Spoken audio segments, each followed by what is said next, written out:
continuación tocaremos los temas denominados diagrama de carburo y diagrama TTT. Introducción. Hierro es un constituyente fundamental de algunas de las más importantes lesiones de la ingeniería.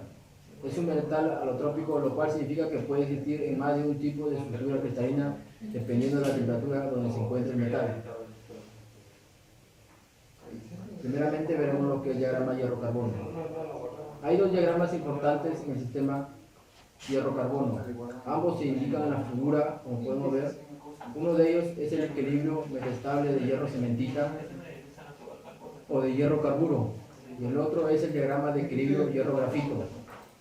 Como podemos ver acá, el diagrama hierro-cementita, que viene a ser los aceros, y en esta parte los aceros fundidos, que venían a ser el hierro-grafito. Como podemos ver acá la zona de la austenita, acá tenemos la zona de la cementita protectoide y austenita, acá tenemos ferrita protectoide más austenita, y acá tenemos lo que es perlita. Acá podemos ver el punto eutectoide y también podemos ver la acera de bajo carbono denominados hipotectoide, que tienen el 0.36. Seguidamente veremos lo que es de un acero eutectoide. Como podemos acá en la línea, vemos acá el acero con un porcentaje de carbono de 0,76 en la zona de oxidación, y en el punto, llega al punto eutectoide, empieza la transformación a ferrita más cementita, que sería la mixtura final del acero. Como podemos ver acá, se forman placas de ferrita y cementita. Acá la figura de un acero eutectoide. Seguidamente veremos que un acero hipotectoide con un carbono de 0,2%. Veremos el carbono en la zona de obtención, que seguidamente en el límite de la línea empieza la transformación de ferrita protectoide más austenita. Como podemos ver, la ferrita se empieza a nuclear en los límites de grado, y seguidamente y empieza la transformación en perlita. Y el constituyente final sería, como podemos ver en la figura de la perlita y la ferrita protectoide. Acá podemos ver una imagen de un acero hipotectoide de 0,35% de carbono. Como podemos ver en las figuras, en los granos blancos, que viene a ser la ferrita protectoide, y esas manchas negras que viene a ser la perlita.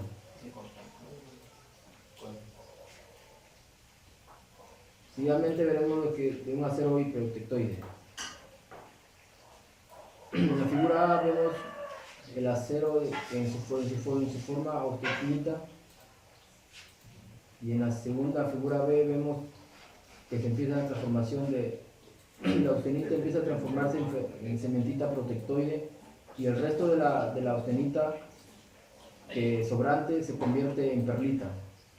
Como podemos ver acá, la perlita, y en los límites de grano se observa la que es la cementita protectoide.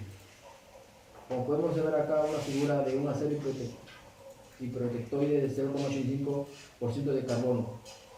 En las líneas blancas podemos ver lo que es la cementita protectoide, y estas manchas que vemos, pues la perlita. Ahora seguidamente veremos lo que es el sistema estable de hierro y grafito. A fin de inducir la reacción eutectica, las composiciones del hierro colado siempre contienen cierta cantidad de silicio. Sin este elemento es muy difícil inducir totalmente el grafito de la reacción eutectica a 1148 grados Celsius, y que produce cementita. La adición del silicio retarda la formación de la cementita y da más tiempo para formar el grafito. El contenido del silicio se convierte en carbono equivalente, y el equivalente del carbono total deseado es alrededor de 4,30 de carbono. Esto se expresa en la ecuación siguiente. Como puedo ver la ecuación que era el porciento de carbono más el porciento de silicio sobre 3, que sería un total de 4,3. Como ven la figura, acá vemos en la zona de menores que 2% de carbono, vemos los aceros, y entre la zona entre 4 y 2% de carbono vemos lo que es hierros maleables, vemos los hierros blancos, hierros grises y hierros dúctiles.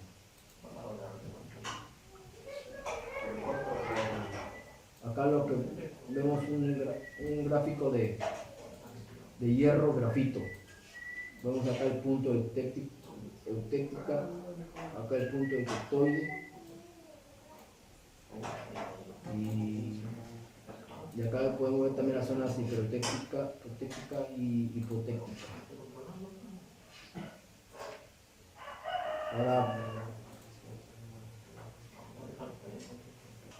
Ahora seguidamente veremos un ejemplo de lo que es un acero hipotectoide y cómo podemos hallar el porcentaje de perlita y cementita. Como puedo ver acá, la perlita la podemos hallar aplicando la ley de la palanca con los extremos de 0,7 y 0,022, como lo muestra la fórmula. Y para hallar el porcentaje de ferrita protectoide, podemos también tomar la misma regla anterior de extremo de palanca 0,17 y 0,022. Y para hallar las fracciones de ferrita total, protectoide y protectoide y de cementita se determina trazando la recta de reparto en la región de fase de ferrita y cementita de 0,02 a 6,7% y aplicando la regla de palanca. Finalmente vemos unos cuantos ejemplos de austenita. Este producto de descomposición de la austenita consiste de un agregado de ferrita y cementita. Puede considerarse como una perlita muy fina. Esta estructura se forma en el rango de temperatura entre los 540 grados Celsius o 1000 Fahrenheit. Cementita. La cementita es un compuesto de hierro y carburo duro y frágil, conteniendo 6,9% de carbono, correspondiendo esto a la composición del porcentaje en peso de cementita y 3 átomos de fierro y 1 de carbono. En los aceros al carbono hipotectoides y eutectoides, la cementita se encuentra formando parte de los granos de perlita, mientras que en los aceros hipereutectoides se encuentra en dos formas, con una red continua en los límites de grano con el interior formado por perlitas. En cada caso, la cementita está presente como un compuesto duro y resistente a la abrasión, y como tal ejerce profunda influencia sobre el desempeño de los aceros. En los aceros aliados complejos, la cementita juega un papel muy importante, no solo por ella misma, sino en combinación con otros carburos formados con los elementos de aleación, para producir partículas extremadamente duras y resistentes a la abrasión. Austenita. Es una solución sólida de carbono de hierro. Esta fase se extiende sobre una gran sección del diagrama hierro-cementita, con la solubilidad del carbono aumentado con la temperatura máximo de 2,11% a 1148 grados Celsius. Del mismo diagrama se puede observar que la austenita no existe a temperaturas ambientes, pero aceros al carbono bajo condiciones de equilibrio.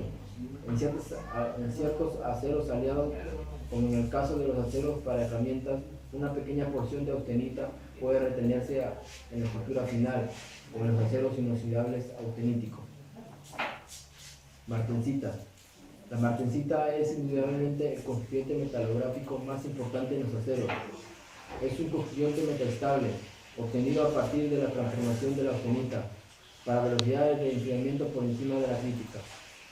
Es el más duro de los componentes de transformación de la austenita, dependiendo su dureza y fragilidad del porcentaje de carbono hasta 0,9%. La martensita vista al microscopio presenta una forma acicular. La martensita después del temple es frágil y sin ductilidad, y por lo tanto es necesario un subsecuente tratamiento térmico revenido para mejorar sus propiedades mecánicas. Seguidamente veremos diagramas TTT. Un diagrama TTT donde las letras corresponden a temperatura, tiempo y porcentaje de transformación Estas representaciones gráficas se conocen también por el nombre de diagrama de transformación isotérmica. Tenemos dos tipos de diagramas de TTT, acero al carbono y acero aliado. Primeramente veremos lo que es acero al carbono. Acá tenemos la zona de perlita, podemos ver también la zona de perlita más vainita, la zona de vainita. Esta es la línea de inicio de transformación, esta es la línea de fin de transformación. Podemos ver también la martincita, la parte de acá abajo, martincita al 50% y el 90%. Bueno, ahí puedo ver en la línea 4 esta línea, y se mantiene una temperatura de 600 grados. Primeramente podemos observar que la austenita se empieza a convertir en perlita. Llega a esta línea, tenemos 50% de austenita y 50% de perlita. Y cuando llega a la línea de fin de transformación, podemos tener pura perlita, como lo muestra acá, perlita. En la línea 3, que se mantiene una temperatura de 300 grados, con una temperatura constante, bueno, inicia en la línea de transformación, y podemos ver acá que no termina el proceso y se queda a mitad de la línea del 50%. Y acá podemos tener vainita y martincita. En la línea 2, a una temperatura de 250 grados, que se mantiene constante, puedo ver que no inicia la transformación y la austenita se convierte en pura martincita. O podemos ver otro ejemplo, a una temperatura de 650 grados Celsius. La austenita inicia la transformación en la línea acá y podemos observar que se empieza a aparecer la perlita, y finalmente termina la línea de transformación. Puedo ver la transformación de pura perlita. Aceros aliados. Consideremos como ejemplo la curva TDT de un acero tipo IC 4135. Las características generales de los diagramas para acero aliado son, por una parte, la separación de la zona perlítica y vainítica, y por otra, el corrimiento hacia la derecha de la curva de inicio de la transformación austenítica. A temperaturas altas, los constituyentes que se forman son de tipo ferrita protectoide y posteriormente perlítico. Para temperaturas bajas menores de 500 grados, se observa la formación de la ferrita como fase aislada, teniendo como único constituyente la painita. Ahora veremos un ejemplo de un acero IC4135 con su composición del carbono, del magnesio, del hidro, del azufre, del fósforo. Ahí, como podemos ver acá, la línea de separación de la perlita y vainita. Acá vemos la línea de los carburos. Acá tengo la zona de austenita más perlita protectoide. Acá tenemos. A continuación se analizará a partir de las figuras las transformaciones de fase que experimenta un acero después de austenizarlo y enfriarlo a 550 grados Celsius, manteniéndolo ahí hasta que se complete la transformación de la austenización. Como puede ver acá, después de 15 segundos inició la transformación de la austenita. Aparecen los primeros granos poligonales de ferrita perlítica. En la figura acá podemos ver acá en la línea verde, que inicia la transformación. Después de 20 segundos, aparición de los granos de ferrita provainítica de forma circular, como puede ver en la línea que se muestra. Después de 200 segundos, aparición de la primera zona con carburos tipo perlítico, que viene a ser esta línea. Después de 2000 segundos, la cantidad de austenita transformada es ligeramente superior al 50%, como puedo ver en la línea negra de transformación. Y después de 14 horas, fin de la transformación, que sería la última línea de fondo. Es importante hacer notar que las cantidades de ferrita perlítica y de ferrita provainítica disminuyen con la reducción de la temperatura. A 4700 grados Celsius la transformación comienza con la formación directa de vainita, y solo después de varias horas de transformación, cuando la cantidad de austenita transformada sobrepasa con mucho del 50%, aparecen las primeras zonas de carburo. Bien, mi nombre es Chiclote Vela Manuel Abraham. soy estudiante de la Universidad Nacional de Trujillo. En esta oportunidad, con respecto al curso Mecánica de los Materiales, voy a exponer dos temas importantes, como son el diagrama de transformación por enfriamiento continuo y el ensayo Giomini. Bien. Con respecto a los diagramas de transformación de enfriamiento continuo, diremos que los diagramas para transformación de enfriamiento continuo se usan para predecir la microestructura y dureza luego de los tratamientos térmicos o para especificar el tratamiento térmico y dureza deseada que logrará una microestructura. Se obtienen experimentalmente para una aleación de composición específica y las variables son la temperatura y el tiempo. Por esa razón, existen diagramas que representan la transformación de la austenita durante el enfriamiento a diferentes velocidades, denominados diagramas de transformación de enfriamiento continuo. Bien, en primer lugar, diremos que la velocidad de enfriamiento se puede controlar modificando el medio de enfriamiento. Por eso es que en este diagrama que observamos hay dos curvas de enfriamiento que corresponden al acero eutectoide. Seguidamente diremos que la transformación tiene su inicio en el tiempo indicado por la intersección de la gráfica de enfriamiento con el inicio de la reacción y culmina cuando cruza la curva final de transformación. Y tal como se observa, los productos microestructurales de las curvas de enfriamiento rápido y lento son la perlita fina y gruesa, respectivamente. Haciendo un paréntesis, se dirá que la vainita no se forma al enfriar un acero al carbono de modo continuo hasta la temperatura ambiente, ya que toda la austenita se transforma con el tiempo en perlita, y esta no evoluciona hacia la vainita, pues la región que representa la transformación austenita-perlita termina justamente por debajo de la nariz de la curva AB, según la figura que observamos. En todas las curvas de enfriamiento que cruzan la línea AB de la figura, la transformación cesa en el punto de intersección. Al continuar enfriando, la austenita que no ha reaccionado empieza a transformarse en martensita al cruzar la línea M, que es el inicio. Observamos también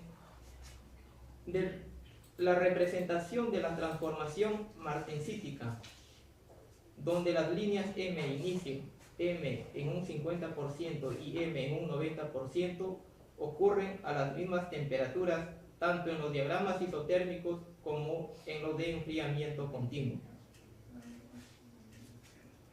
Prosiguiendo con la exposición, en el siguiente diagrama se observa que el enfriamiento continuo del acero existe una velocidad crítica que representa la velocidad de temple mínima para generar una estructura totalmente martensítica.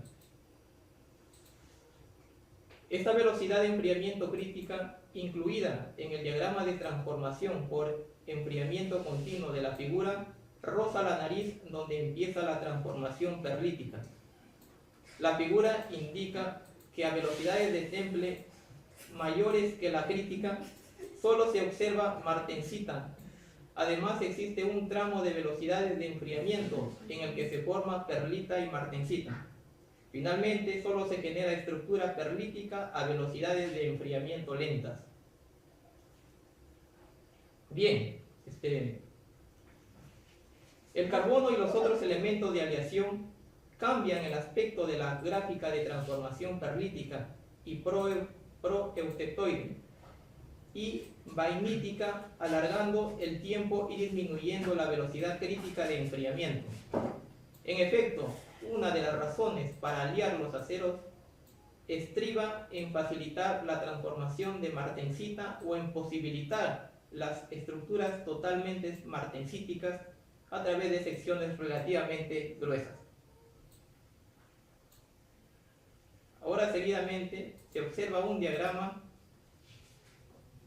de transformación por enfriamiento continuo del mismo acero, cuyo diagrama de transformación es isotérmica.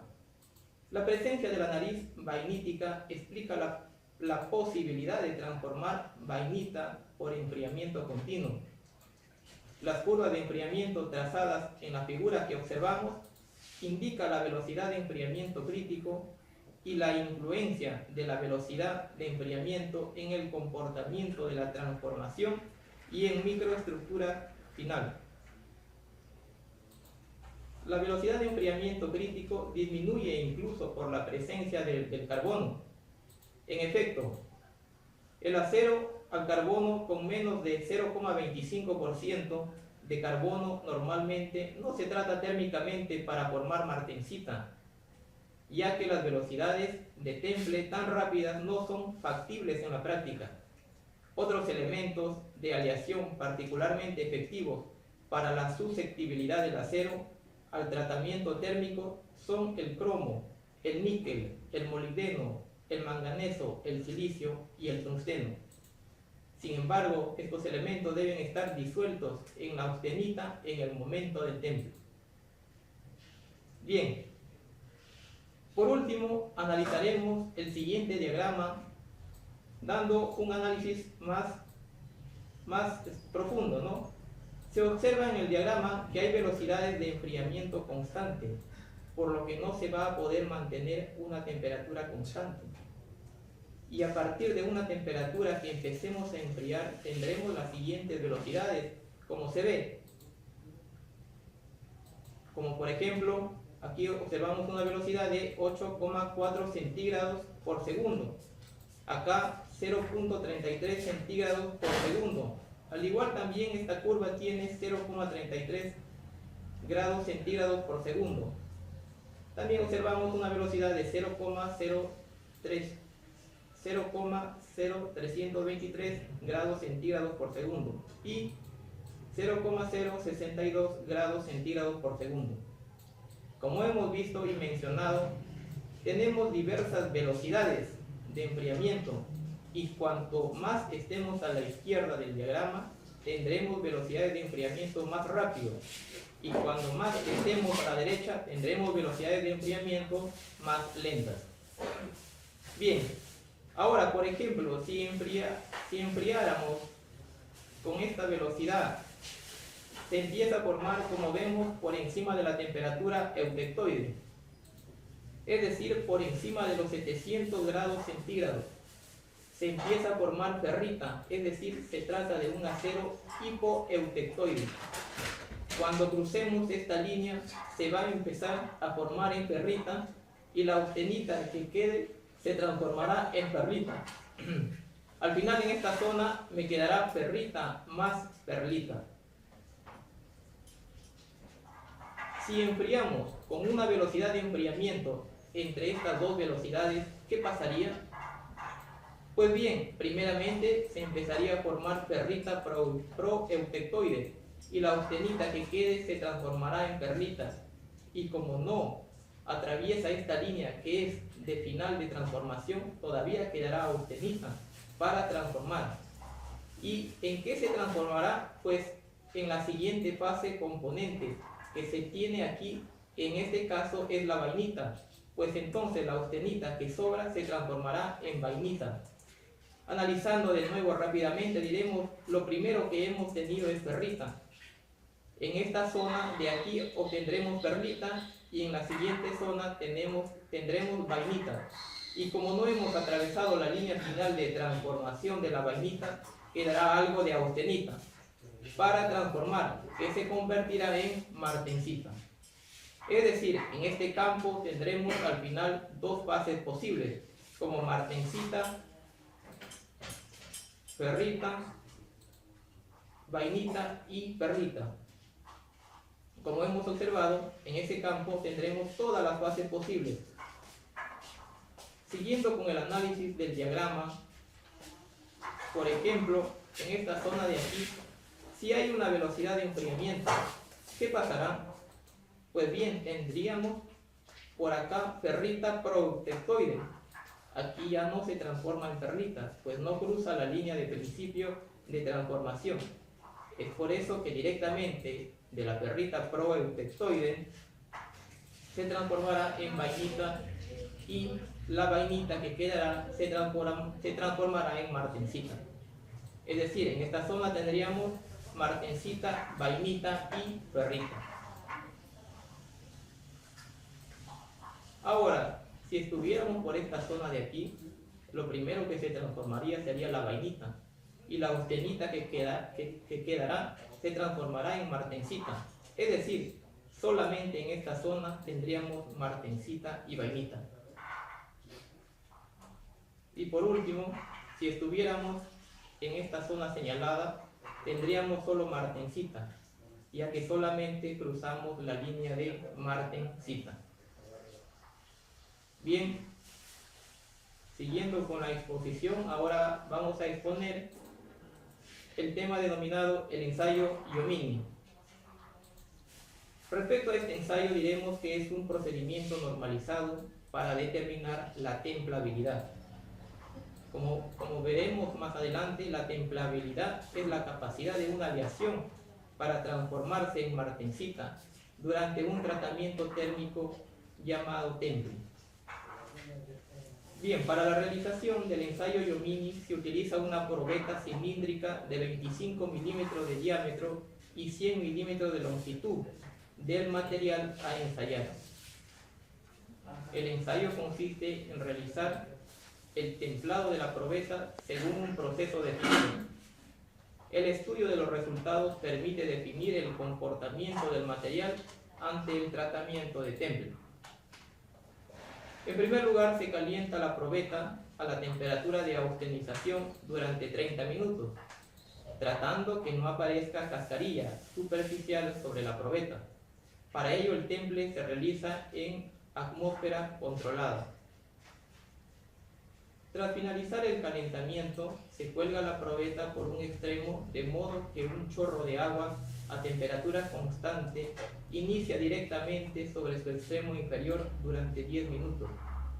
La probeta se irá enfriando a distinta velocidad según la distancia respecto al punto de incidencia del chorro de agua. El extremo inferior de la probeta se enfriará rápidamente, sufriendo un temple más severo y será más duro que el otro extremo. Una vez que la probeta se ha enfriado a temperatura ambiente, se desbasta una tira de 0,4 milímetros de espesor y se determina la dureza Rockwell a lo largo de los 50 milímetros primeros de la probeta. En los primeros 12,5 milímetros, las lecturas de dureza se toman a intervalos de 1,6 y en los de 37,5 milímetros siguientes cada 3,2 milímetros. Después se traza una curva de templabilidad representando los valores de dureza en función de la distancia al extremo templado, obteniéndose así la curva de templabilidad. Bien, ahora observamos la curva de templabilidad, ¿no? Que está en razón del ensayo Jomini, ¿no? Es decir, en el eje X observamos la dureza Rockwell y en el eje Y observamos la dureza Rockwell y en el eje X la distancia en milímetros a la base de la probeta. Si la dureza disminuye rápidamente conforme nos alejamos del extremo templado, el acero tendrá una templabilidad baja, mientras que los aceros cuyas curvas son casi horizontales serán de alta templabilidad. Es decir, serán susceptibles de endurecerse rápido cuando sufren temple. Mi nombre es Jaime José Espinosa, soy de la Escuela de Ingeniería Mecánica, Universidad Nacional de Trujillo, subsede Valle Jetepeque. En esta siguiente oportunidad me ha tocado exponer el tema de temple y templabilidad. Temple consiste en un calentamiento en 30-50 por encima de A3 para los aceros hipertectoides y 30-50 por encima de A1 para los aceros eutectoides y hipertectoides. Dependiendo del material base, la temperatura y el tiempo de calentamiento y seguridad de enfriamiento, se puede conseguir una amplia gama de dureza.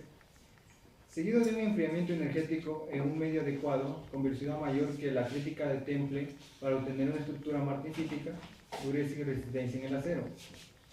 Consiste en el calentamiento del acero hasta una temperatura de austenización, la cual depende de la composición química, seguido de un tiempo de sostenimiento a dicha temperatura para que ocurra la transformación de la estructura que posee el acero a temperatura ambiente, y luego se somete a un enfriamiento a una velocidad crítica proporcionada por el medio de enfriamiento que se vaya a utilizar.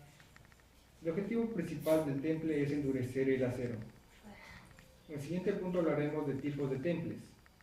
Tenemos 4 que son temples normales, temples interrumpidos, temples isotérmicos y temples superficiales. Hablaremos de los temples normales. La austenización completa. Se aplica a los aceros hipoertetoides. Se calienta el material a 50 grados por encima de la temperatura crítica superior a 3, enfriándose en el medio adecuado para obtener martensítica. De austenización incompleta. Se aplica a los aceros hipertetoides. Se calienta el material hasta AXO 1 más 50 grados centígrados, transformándose la perlita en austenita y dejando la cementita intacta. Se enfría a la temperatura superior a la crítica, con la que la estructura resultante es la martensítica y cementita.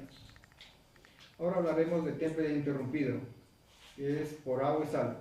En este temple se suele enfriar generalmente en agua bajando la temperatura de la pieza hasta unos 300 a 400 grados. Enseguida y rápidamente se somete el acero en aceite, sin que antes haya obtenido lugar un equilibrio de temperatura entre el núcleo y la superficie del acero. Este tratamiento se usa para templar herramientas de forma complicada, fabricadas con acero templable en agua y tiene como objetivo evitar, como el enfriamiento en aceite, que la diferencia de la temperatura en el acero sea demasiado grande durante la transformación de la austenita en martensita, lo que evita que se desarrollen esfuerzos que produzcan deformaciones y grietas. En el agua y el aceite, consiste en interrumpir el enfriamiento de un acero en agua, sacándolo al aire cuando la temperatura del acero haya bajado hasta unos 250 grados. Este tiene la ventaja de que se igualan las temperaturas en diferentes zonas y se evita deformaciones y agrietamientos. También se practica en aceite y después al aire. Este tratamiento emplea desde hace mucho tiempo para el temple de las limas. Hablaré en el siguiente punto de temples isotérmicos.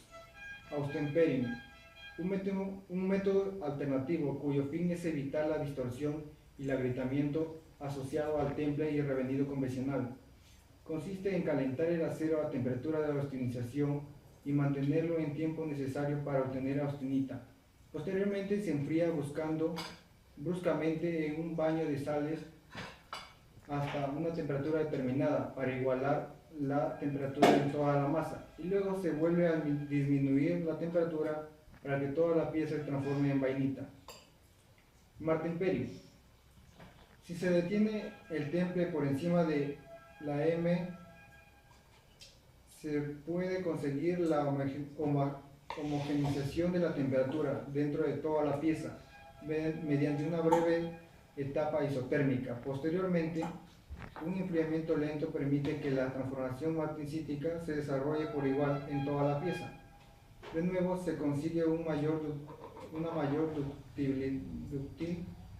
ductilidad mediante una última etapa de revenido.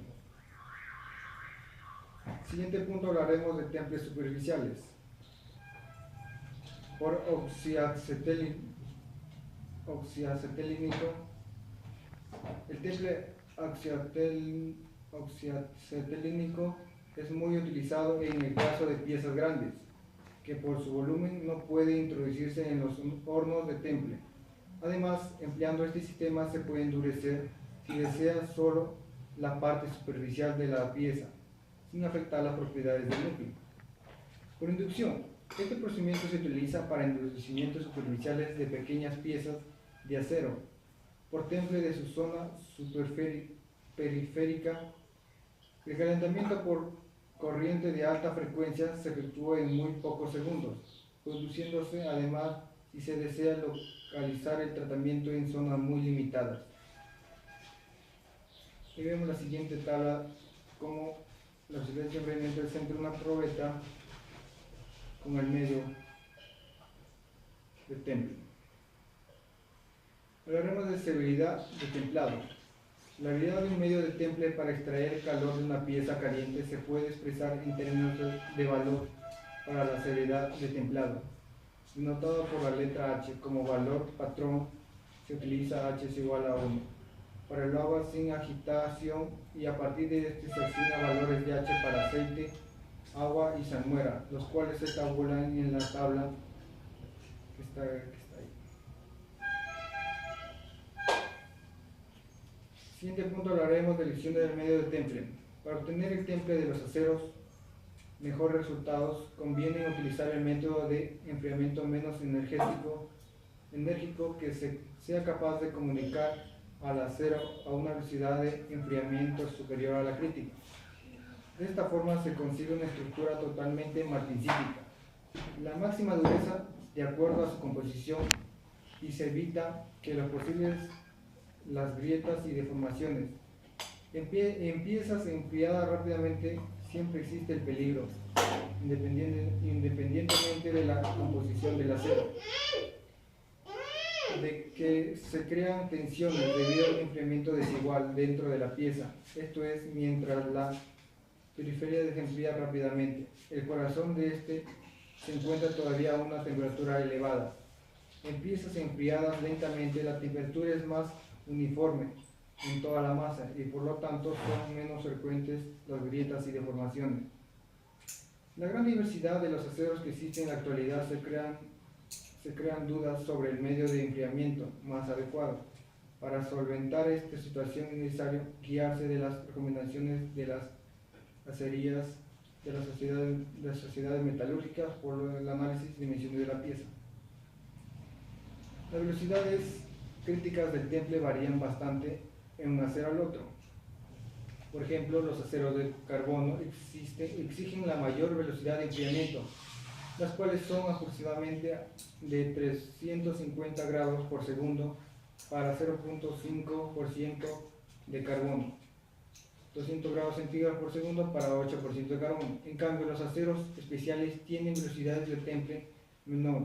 Así, por ejemplo, la velocidad crítica para un acero para rocas de bajo contenido de tungsteno es de 35 grados por segundo aproximadamente. En general, deben seguirse las siguientes reglas de templado. En primero, aceros al carbono, independientemente de su composición en piezas de más de 5 milímetros de espesor, y aceros de baja aleación en espesor superiores a 25 milímetros. Deben templarse en agua, debiendo tener más una temperatura entre 15 a 20 grados centígrados, no debiendo sobrepasar los 30 grados centígrados. Segundo, para los aceros antes citados en perfiles inferiores a 5 a 10 milímetros aproximadamente, y todos los aceros de alta aleación, el temple debe realizarse en aceite, estando este entre 30 grados y 60, se obtienen los mejores resultados. Los aceros de muy alta aleación se templan al aire.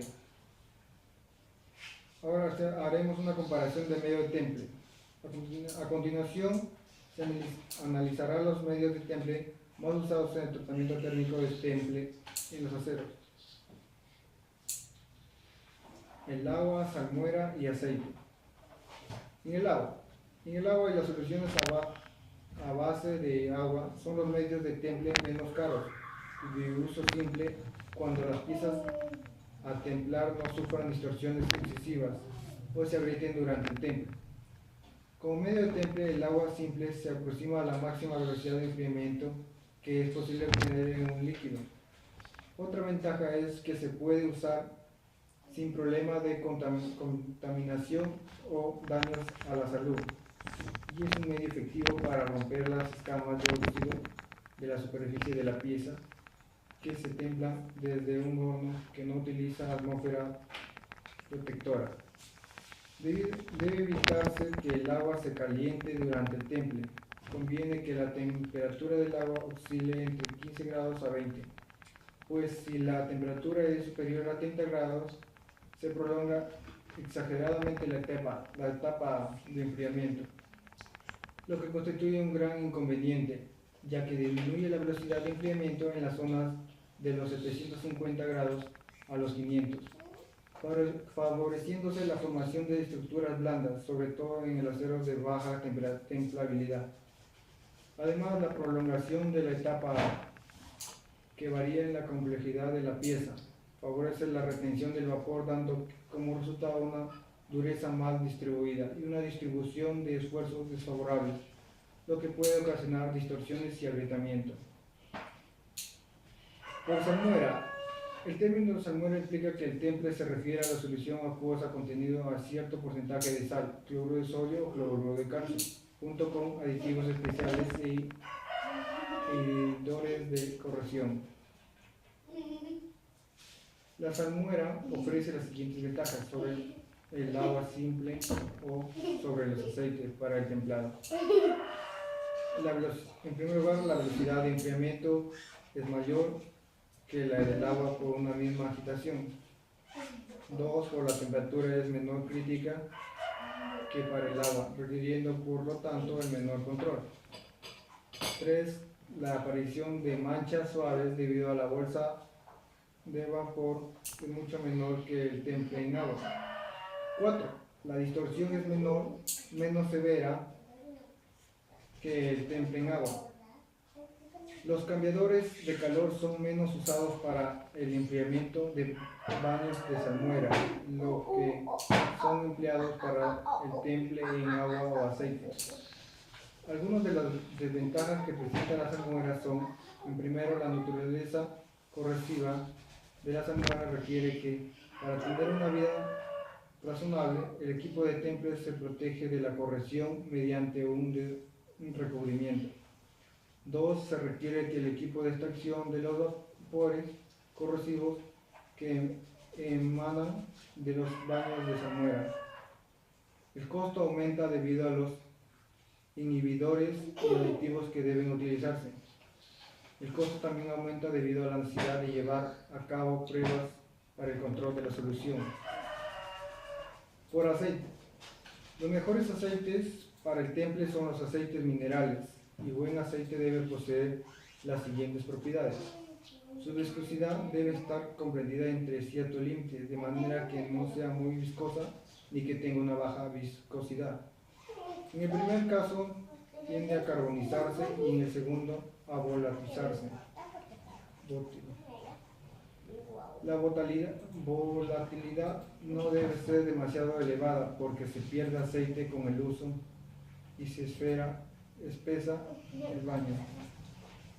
Con las siguientes pérdidas de la velocidad de enfriamiento, además de que al ponerse en contacto con el metal caliente, desprenden numerosas burbujas y se forman muchos vapores alrededor de la pieza, prolongándose la fase A. La temperatura de inflamación y combustión deben ser lo más elevadas posibles para evitar exceso de humo en el taller y también el peligro de que se inflame el baño. Ahora hablaremos de templabilidad. Se entiende por templabilidad la profundidad a la que penetra la pieza, la zona templada. La templabilidad incompleta se explica porque durante el temple la pieza se enfría más rápido en las superficies que en el centro. Es un tratamiento térmico que tiene como fin modificar la dureza de una lesión metálica. La dureza aumenta al aumentar la velocidad del temple. La capacidad relativa de un acero para ser endurecido mediante el temple se denomina templabilidad. El ensayo de templabilidad y un ensayo que permite una comparación sistemática. Ahí veremos el ensayo de Yomina, que sirve para templar una probeta estandarizada de 1 pulgada de diámetro y 4 de largo desde temperatura de austinización, enfriar por su base inferior, la cual actúa como superficie templada que enfría la probeta longitudinalmente hacia su extremo superior por conducción, obteniéndose así una variedad de velocidades de enfriamiento desde la máxima en el extremo templado y la mínima en el opuesto. Curva de Giomini o de templabilidad para varios aceros. La velocidad de enfriamiento varía a todo a lo largo de la barra, siendo más elevados en el extremo templado por estar en contacto con el agua. La velocidad de enfriamiento en cualquier punto a lo largo de la barra se ha determinado con toda exactitud en la tabla de función muestra los valores correspondientes. Así, este método describe el procedimiento para determinar la templabilidad de un acero. La templabilidad se hace aparente en el grado del cual el material se endurece, cuando se templa a diferentes velocidades de enfriamiento. En la prueba de Giomini, la profundidad de endurecimiento a la distancia a lo largo de la probeta desde el extremo templado o punta templada. La templabilidad de un acero se designa mediante un código que indica la distancia o distancia desde el extremo templado dentro de la cual se obtiene la dureza deseada. Por ejemplo, un acero aleado conteniendo 0.4% de carbono de 41-40 podría especificarse que tiene una templabilidad de J50, que es igual a 6, lo que significa una dureza 50 a una distancia de 6 sobre 16 avos de pulgada desde el extremo templado. En la siguiente figura vemos en la curva inferior. El IC ha establecido una curva de templabilidad máxima y mínima, conocida como banda de templabilidad. Entre las curvas debe de estar cualquier barra de acero de esta resolución.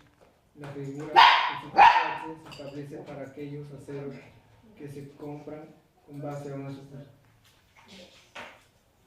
a una especificación de templabilidad, siendo de importancia secundaria aspectos como la composición química, tamaño de grano, etc. Al especificar la templabilidad de un acero puede emplearse algunos de los métodos siguientes.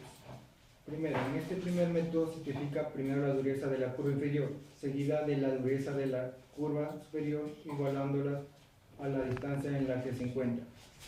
Por ejemplo, en la figura 3.6, los puntos A se notan dureza de 50 y 58, ambas a 6 sobre 16 avos. Por lo tanto, esto se denota por J50 sobre 58, que es igual a 6 sobre 16 de pulgada.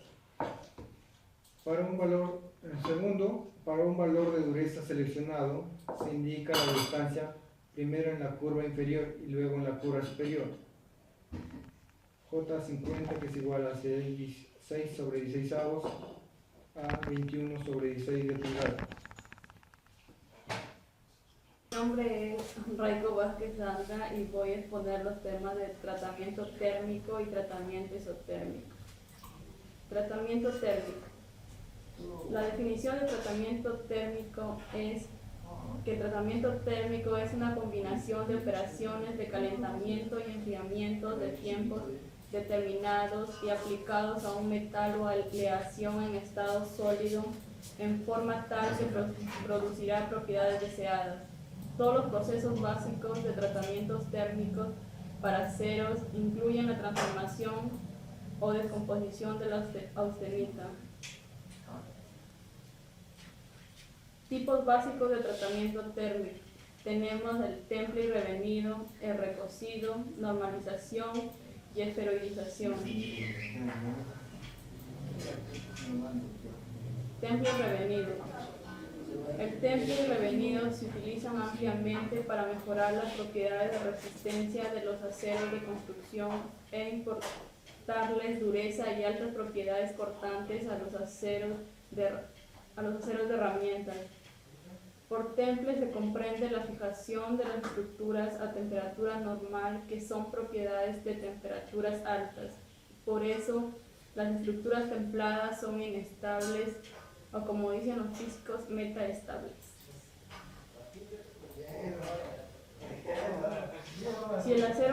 enfría rápidamente desde la zona de austenita, el carbono no puede desprenderse y como es imposible detener la transformación de hierro gamma a hierro alfa con capacidades de disolución de carbono muy diferentes, se produce una solución sólida sobresaturada de carbono en hierro alfa que se conoce como martensita. La estructura de la martensita es inestable con gran dureza y fragilidad considerable. El acero tiene la capacidad de ser templado si contiene más de 0,3% de carbono. El enfriamiento para el proceso de templado puede efectuarse a diferentes velocidades de acuerdo a los fines perseguidos y del tipo de acero, cantidad de carbono y otros elementos aliantes. Las más usadas son agua, aceite, sales fundidas, soluciones salinas y hasta el aire para ciertos aceros aliados. La dureza de la martensita es tanto mayor cuanto más cantidad de carbono esté disuelto en esta, y se aplica por el fenómeno de que su red cristalina está muy deformada por los átomos de carbono. Esto hace que el cristal elemental de la red cristalina de la martensita no sea cúbico sino tetragonal, lo que a su vez dificulta su deformación plástica.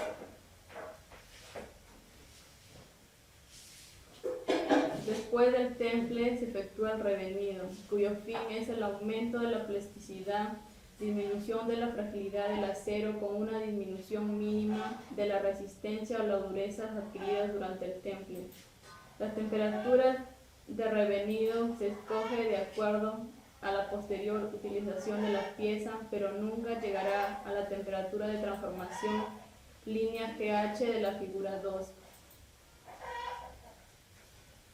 Como podemos ver en la figura, la línea GH representa la línea de transformación que está a 750 grados centígrados. Revenido de bajas temperaturas, entre 180 y 220 grados centígrados. Con él se reducen las tensiones internas, pero se conserva la estructura de la martensita. Se usa en el revenido de herramientas de corte en las que debe mantenerse la dureza y resistencia al desgaste.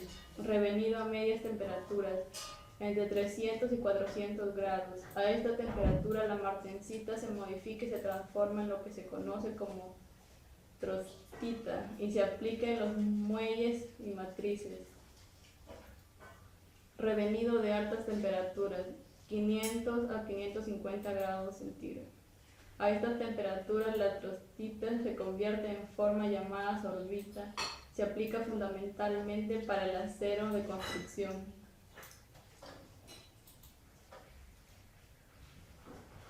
Recocido.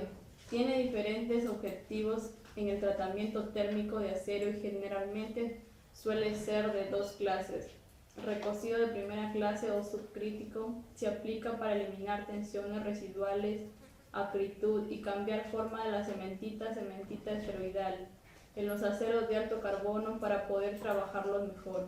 Por lo común, mientras más alta es la temperatura, tanto más corto puede ser el tiempo de permanencia, pero de todos modos para la esferoidización se requiere una permanencia larga. El recocido para eliminar la acritud se efectúa después de la deformación plástica en frío. Con ello no solo se reducen las tensiones, sino también la recristalización de la estructura. Por ello se denomina recocido de recristalización. Recocido de segunda clase o supercrítico. Tiene como objetivo diferentes finalidades y exactamente son disminución de grano. El recocido de los aceros de bajo y medio de carbono se efectúa por calentamiento unos 20 a 50 grados por encima de la temperatura de transformación, es decir, por encima de la línea Fe. Bajo estas temperaturas se verifica la transformación de hierro alfa a hierro gamma y la formación de una gran cantidad de granos pequeños de austenita, independientemente del tamaño original de los granos de ferrita o perlita. El enfriamiento ulterior de piezas con grano pequeño de austenita conducen a un calentamiento considerable por encima de la línea Fe.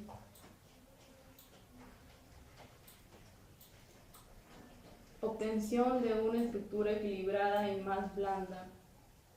Modificación de la estructura en piezas fundidas. Las estructuras fundidas muy a menudo suelen ser de grano grueso y la fase sobrante, por ejemplo la ferrita en el acero de bajo carbono y la cementita secundaria en los de alto carbono, se distribuyen en los granos formando la armazón alrededor de la cual se solidifica la masa restante.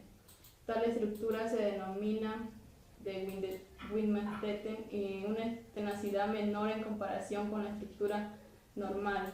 Durante el recocido no solo se efectúa la disminución de granos, sino también la liquidación de la estructura.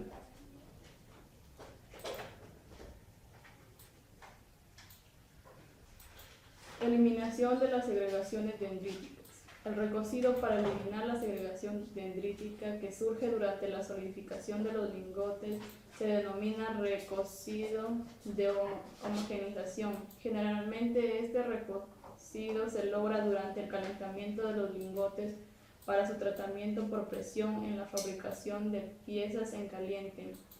La homogenización exige una temperatura muy alta, unos 1000 a 1100 grados, y una permanencia larga de 15 o más horas. Durante este recocido es inevitable el crecimiento del grano. La disminución de este se realiza después por medio del recocido de recristalización. Normalización. Las estructuras que surgen después del calentamiento hasta las temperaturas que corresponden a la zona de austenita y enfriamiento en el aire se considera como normal en el acero, pero la normalización corresponde a un recocido supercrítico con enfriamiento al aire. La cantidad de ferrita o cementita sobrante después del normalizado es menor que después del recocido y la ferrita está más dispersa. Por ejemplo, el acero normalizado tiene resistencia y tenacidad un poco más altas y una maquinabilidad más baja que el acero recocido. En la figura 3 se muestra un gráfico en la que se destacan las zonas de temperaturas utilizadas más comúnmente para la realización de los diferentes tratamientos térmicos. Se ve la temperatura de transformación, el tratamiento térmico de recocido, revenido, normalización y temple. Esferoidización. Se utiliza para mejorar la maquinabilidad de los aceros. Este tratamiento produce una estructura de grano de carbono esférico globular en el acero más bien que una estructura laminar en forma de placas de perlita. Los aceros de bajo carbono de 0,08 a 0,3% de carbono se pueden esferoidizar. La temperatura de esferoidización es más cercana a 1300 grados Fahrenheit. Tratamientos isotérmicos. Método de tratamiento isotérmico. Calentamiento hasta autenización completa y enfriamiento con transformación isotérmica. Estos son tres principales tratamientos isotérmicos: Austenpering, Martenpering y recocido isotérmico. Austenpering. Este tratamiento consiste en calentar el acero a una temperatura ligeramente más elevada de la crítica superior y luego enfriarlo en sales fundidas o plomo. Pasos para realizar el tratamiento térmico Austenpering.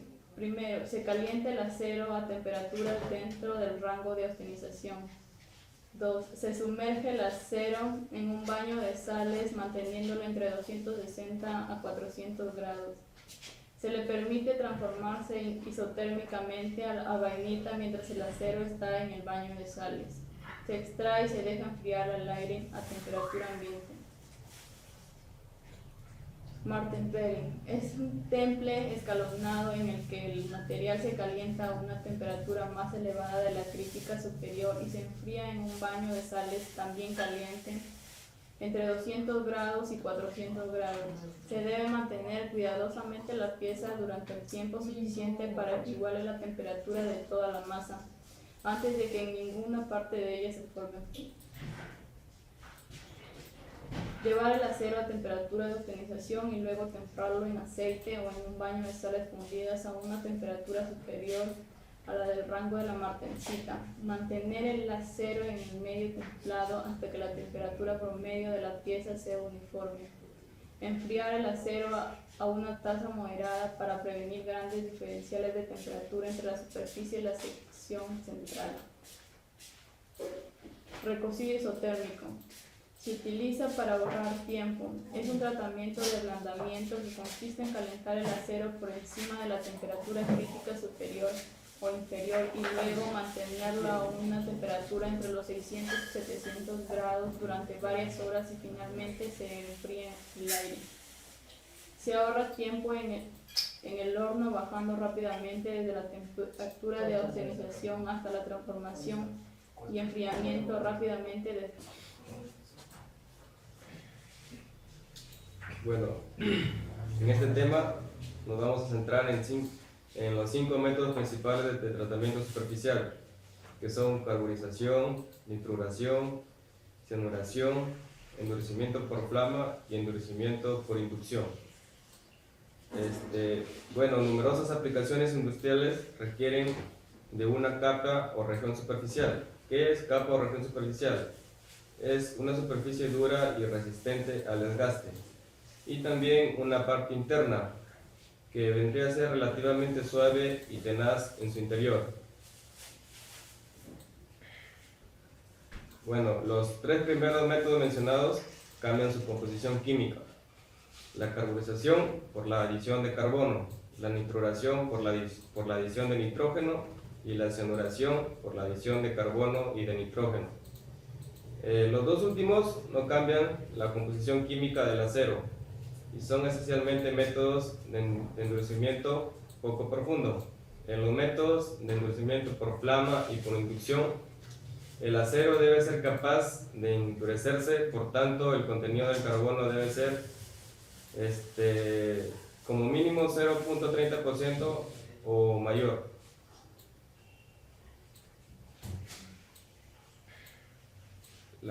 Vamos a hablar de la carburización. La carburización. Este es el más viejo y uno de los más baratos métodos de endurecimiento superficial. Un acero de bajo carbono, generalmente del 0.20% de carbono o menos, que se coloca en una atmósfera que contiene grandes cantidades de monóxido de carbono. La temperatura de carburización usuales es de 1700 Fahrenheit. A esta temperatura tiene lugar la siguiente reacción. Como vemos ahí, donde representa al carbono disuelto en austenita. La ecuación de carburización dada anteriormente es reversible y puede proceder a la izquierda, eliminando el carbono de la capa superficial si el acero se calienta en una atmósfera que contiene dióxido de carbono. Esto vendría a ser la descarburización. Tenemos otras posibles reacciones de descarburización que son las siguientes, como vemos en esta imagen. La descarburización es un problema principalmente con los aceros de alto carbono y los aceros que sirven para herramientas. La superficie carente de carbono no se transformará a martensita en un endurecimiento ulterior y el acero se dejará con una cubierta suave. Bueno, en resumen, podemos decir que la carburización consiste en aumentar la concentración de carbono en la superficie de un acero, calentándolo a la temperatura de austenización en un medio cementante que aporte carbono en estado atómico. Ahora vamos a hablar del tratamiento térmico después de la carburización. Bueno, como el acero se carburiza en la región de austenita, el templado directo desde la temperatura de carburización endurecerá tanto la parte externa como la interna, si la rapidez de su enfriamiento es mayor que la rapidez crítica de enfriamiento. El templado directo de los aceros de grano grueso suele dar lugar a fragilidad y distorsión, de manera que este tratamiento solo debe aplicarse a aceros de grano fino, Los aceros aliados rara vez se utilizan en la condición de templados en tratamiento térmico ulterior.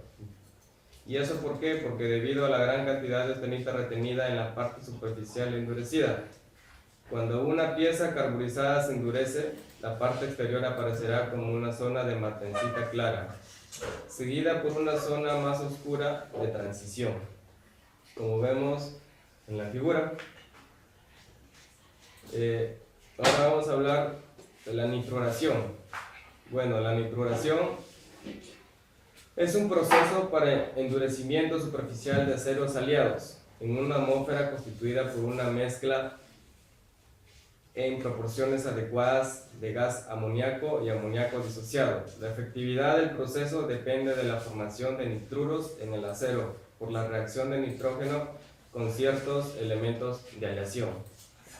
Las piezas que se nitrurarán se colocarán en un recipiente hermético, a través del cual se proporciona continuamente la atmósfera de nitruración, mientras que la temperatura se eleva y mantiene entre 925 y 1050 Fahrenheit. El ciclo de nitruración es muy largo, dependiendo de la profundidad de la superficie dura deseada. Bueno, en conclusión, podemos decir que la nitruración consiste en endurecer superficialmente un acero con nitrógeno, calentándolo a ciertas temperaturas en una corriente de gas amoníaco. Ahora nos vamos a centrar en el tema de cianuración y carbonitruración. Las superficies externas endurecidas que contienen carbón y nitrógeno se producen en baños líquidos de sal, o sea, la cianuración, o mediante atmósferas gaseosas, que vendría a ser la carbonitruración. Las temperaturas utilizadas suelen ser inferiores a las empleadas en carburización, estando entre 1400 y 1600 Fahrenheit. La exposición es por un tiempo más corto y se producen partes externas más delgadas, hasta 0.010 pulgadas para cianuración y para carbonitruración hasta 0.030 pulgadas. En cianuración, la proporción de nitrógeno y carbono en la superficie dura externa producida por un baño de cianuro depende de la composición y de la temperatura del baño, siendo esta la última más importante, o sea, la temperatura del baño. La carbonitruración se diferencia de la cementación porque parte del endurecimiento se consigue por la acción del nitrógeno. Su temperatura es de 850 grados en atmósfera gaseosa. Tiene capas de 0,1 a 0,6 milímetros. Su dureza de la capa es de 60 a 65 RC. El nitrógeno absorbido en el proceso por el acero proviene del amoníaco que se incorpora al gas. El nitrógeno absorbido en el proceso disminuye la velocidad crítica del temple del acero. Por tanto, la capa periferia de un acero carbonitrado templa mucho más fácilmente que un acero solo cementado. La presencia del nitrógeno en la carbonitruración aumenta la templabilidad. En la austenita del acero carbonitrado, cuando este es calentado a alta temperatura, da lugar a la mayor diferencia entre la cementación y la nitruración. La austenita con carbono y nitrógeno se transforma en martensita a más baja temperatura, en más estable a baja temperatura debido al nitrógeno. En este tratamiento suele quedar en la periferia austenita retenida. Bueno, en conclusión, la carbonitruración es cuando el acero se calienta en una atmósfera gaseosa de tal composición que el carbono y el nitrógeno se absorben simultáneamente. El carbono naciente y el nitrógeno naciente, frutos de la descomposición a altas temperaturas de los cianatos y carbonatos, ingresan a la capa del acero formando carburos y nitruros que forman la capa cementada. Ahora vamos a hablar del endurecimiento por flama. Bueno, nos queda hablar del endurecimiento por flama y el endurecimiento por inducción. Bueno, estos dos métodos restantes, el de endurecimiento por llama y el de por inducción, no cambian la composición química del acero, más bien son métodos de endurecimiento de poca profundidad. Las áreas seleccionadas de la superficie de un acero se calientan en el intervalo de austenita y luego se templan para formar martensita. Por tanto, es necesario empezar con un acero que pueda endurecerse. Generalmente este se halla en el intervalo de 0.30 a 0.60% de carbono. En el endurecimiento por llama, el calor puede aplicarse mediante un soplete de oxacetileno único o puede formar parte de un aparato elaborado, el cual automáticamente caliente, temple y coloque las piezas. La profundidad de la zona endurecida puede controlarse mediante el ajuste de la intensidad de la llama, el tiempo de calentado o la velocidad de recorrido. Se necesita habilidad para ajustar y operar el equipo que funciona manualmente a fin de evitar mayormente los sobrecalentamientos del equipo debido a la alta temperatura de la llama. El sobrecalentamiento puede producir tantas fisuras después del templado como exceso crecimiento de grano en la región que está debajo de la zona endurecida. En general, se utilizan 4 métodos por endurecimiento por llama, que es el estacionario, el progresivo, el giratorio y el progresivo giratorio. Las ventajas y desventajas del endurecimiento por llama. Entre las ventajas del endurecimiento por llama están su portabilidad y su adaptabilidad. El equipo puede llevarse al trabajo y ajustarse para tratar solo el área que requiere endurecimiento. Para colocar en un horno las piezas demasiado grandes, estas pueden manejarse fácil y rápidamente con el soporte. Otra ventaja es la capacidad para tratar componentes después del terminado de la superficie, ya que hay pocas escamas, descarburización o distorsión. Entre las desventajas tenemos la posibilidad de sobrecalentamiento, como mencionamos anteriormente, dañando a la pieza, la dificultad para producir zonas endurecidas menores de 1/16 pulgadas de profundidad en general. Bueno, en conclusión, tenemos que el temple a la llama se trata de calentar una pieza mediante uno o varios sopletes hasta que se alcance la temperatura prevista. Luego se enfría en agua o cualquier otro medio adecuado. Se utiliza para aceros con carbono de 0.30% a 0.60%. Ahora vamos a hablar del último, que es el endurecimiento por inducción. Este proceso depende para su operación del calentamiento localizado que producen las corrientes inducidas en un metal, bajo la acción de un campo magnético rápidamente cambiante. La operación es semejante a la de un transformador en el cual el primario o bobina de trabajo está constituido por varias vueltas de tubería. Y la pieza que va a endurecerse desempeña el papel del secundario de un aparato de inducción de alta frecuencia. Bueno, la siguiente figura muestran los 5 diseños básicos de bobinas de trabajo para emplearlo con unidades de alta frecuencia y los esquemas por calor obtenidos con cada uno de ellos. Estas formas básicas que tenemos son 5. Un solenoide simple para calentamiento externo, una bobina para utilizarla internamente en el calentamiento de diámetros interiores, una bobina del tipo plato de pastel, diseñada con el fin de proporcionar altas densidades de corriente en una banda angosta para aplicaciones en las que es necesario recorrer la superficie a lo largo. Otra es que una bobina de una sola vuelta para recorrer a lo largo de una superficie giratoria con un aditamiento que ayudará a calentar el chaflán. Una bobina tipo torta para calentamiento localizado en un punto específico.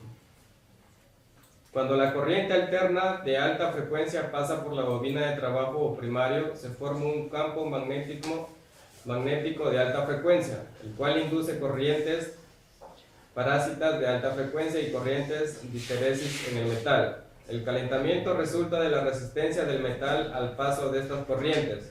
Las corrientes inducidas de alta frecuencia tienden a viajar por la superficie del metal, lo cual se conoce como efecto de piel. Por tanto, es posible calentar una capa poco profunda del acero sin calentar el interior. Sin embargo, el calor aplicado a la superficie tiende a fluir hacia el centro por conducción. De este modo, el tiempo de calentamiento es un factor importante para controlar la profundidad de la zona endurecida. Bueno, acá hay una figura donde las piezas se colocan en el interior de una espira o conjunto de espiras, a través de las cuales se hace pasar una corriente eléctrica de alta frecuencia que calienta las piezas a elevada temperatura. Luego se enfrían rápidamente con una ducha de agua fría. Las espiras están constituidas por un tubo de cobre refrigerado interiormente por agua. En la siguiente imagen tenemos la instalación para el temple de muelles por alta frecuencia. Bueno, un circuito de calentamiento por inducción es fundamentalmente un transformador en el que el primario está constituido por las espiras a través de las cuales pasan corriente alterna y el secundario por la pieza que se va posteriormente a calentar. Tenemos otra figura más donde hay diversas piezas templadas por alta frecuencia. Bueno, su control de profundidad de calentamiento. La profundidad de calentamiento depende principalmente de tres variables: frecuencia, potencia y tiempo. Modificando una de las características, se modifica el proceso. El tiempo de calentamiento es solamente de algunos, muy pocos segundos. Ventajas y desventajas de endurecimiento por inducción.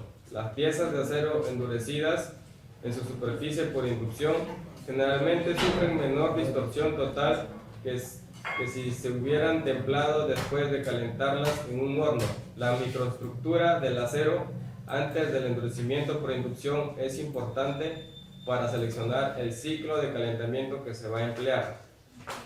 Otra ventaja del endurecimiento por inducción es la capacidad para instalar el equipo de manera directa dentro de la línea de producción y emplear operarios relativamente inexpertos, ya que la operación es prácticamente automática. Entre las desventajas tenemos el costo del equipo, que vendría a ser lo económico, el hecho de que las pequeñas cantidades o piezas de forma irregular no pueden manejarse económicamente, como vemos, y los altos costos de mantenimiento. Las piezas típicas que se han endurecido por inducción son unos ejemplos: varillas para pistón, flechas para bomba, engranajes para rueda, dentada y levas. Bueno, en el transcurso de todas las exposiciones, mis compañeros hablan de los microconstituyentes de los aceros, y voy a hacer un resumen de algunos microconstituyentes de los aceros. Tenemos la ferrita, que es de casi puro, tiene 0.008% de carbono y es uno de los constituyentes de la perlita. Hablamos ahora de la perlita. La perlita, constituyente euproctoide, tiene 87% de ferrita y 13% de cementita. Es laminar o globular.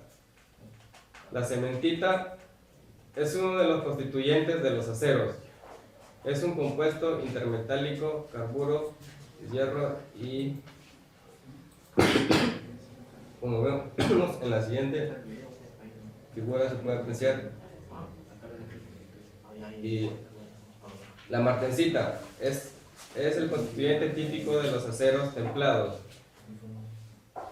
Se obtiene por enfriamiento rápido de los aceros desde altas temperaturas.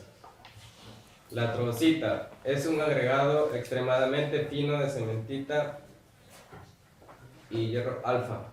Se produce por enfriamiento de austenita a velocidad ligeramente inferior a la crítica de Temple. Tenemos dos figuras donde en una de ellas están nódulos negros de trostín sobre un fondo claro de martensita. Es un constituyente radial, aparece acompañado a la martensita y a la austenita, situándose en los contornos de los cristales. La sorbita es un agregado de cementita y hierro alfa. Se obtiene por enfriamiento de la austenita a velocidad bastante inferior a la crítica de Temple. Su resistencia es de 88 a 100 kilogramos sobre milímetros cuadrados. Su dureza es de 250 a 400 Brinner y su alargamiento de 10 a 20%. Tenemos dos figuras de sorbita, que es el constituyente de todos los aceros forjados y laminados. Se presenta en forma de gusanitos, con bajos aumentos, aparece como una mancha difusa. Ahora vamos a hablar de la vainita. La vainita es un tratamiento que se obtiene del enfriamiento isotérmico de los aceros. Enfriamiento en hornos de sales a temperatura constante. Es una estructura de martensita. Bueno, eso es todo.